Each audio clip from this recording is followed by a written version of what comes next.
నీ కొండ చేరగా మందర కుసుమార్చితాయ మహాబలాయ మహోత్సాయ శబరిగిరి చేరే దారిలో శ్రమానుకోను ప్రతి అడుగులో నీ స్మరణ పరమానందమే నీ భక్తుడై పుట్టడం నా గొప్ప వరమే నీ సేవలో తరించడం నా అంతరంగ బలమే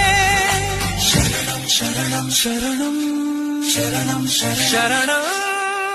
ఏదేమాయో లోకం అంతమాయే నీ నామస్మరణే